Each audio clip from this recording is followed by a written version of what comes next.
Hey everybody, Jimmy West over here from Back to Movement with another Fun Fact Friday. So what we're going to be talking about this Friday is the frustration that you can get when using a lacrosse ball or a foam roller and you see these immediate mobility gains, and then all of a sudden you come in the next day and you've lost those mobility gains. You don't know what happened to them. They're not as good as they were the day before.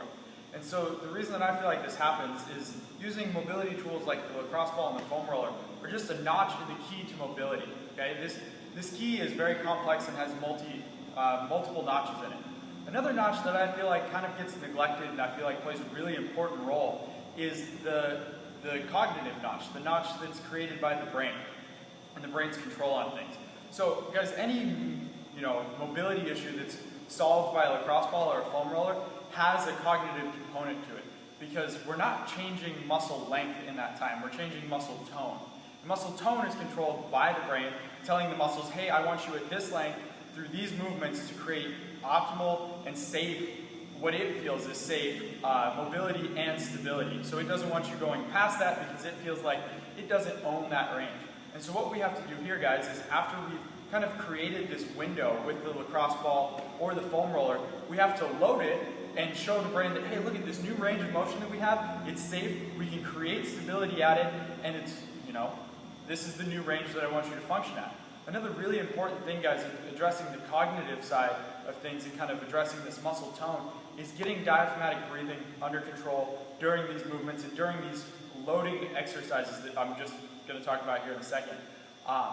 If we get the diaphragm online, what it's going to do is it's going to give the signal up to the brain that, hey, look at this, is stable. If the diaphragm's not online and we're not properly abdominally breathing, then the brain's always going to be getting a signal, hey, we're not stable, the diaphragm's not online, everything's kind of wonky, we got some muscular imbalances, something's not right. So it's going to be sending up danger messages all over the place. So my favorite exercise, guys, is after we've used the lacrosse ball, we've rolled out a little bit. I think kind of the simplest one to explain too is I'm going to take this kettlebell here, like this, in a goblet squat fashion. I'm going to turn to the side so you can see. And then we're slowly going to lower down, okay? So say we've been working on tight hips, and so say maybe we get tight right here. Take a big breath in, diaphragmatically breathe it in. And as we breathe out, I want you to sink a little bit lower, okay?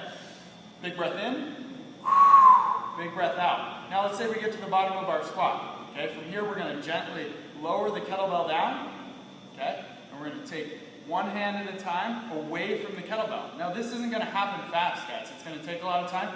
You might, for like a week or two, have to just sit at the bottom of the squat and diaphragmatically breathe. But if you hang out at the bottom of that squat, maybe for 5 to 6 good quality breaths, before you know it, guys, a week or two into this, your mobility is going to be insane. And guess what? It's going to be mobility that sticks, because we addressed the cognitive side of the key, okay? We didn't just address the mobility tool side of the key, we addressed the cognitive side of the key, and for most people, that's enough to open the door and unlock your mobility, okay? So thanks for tuning in, guys. Till next time,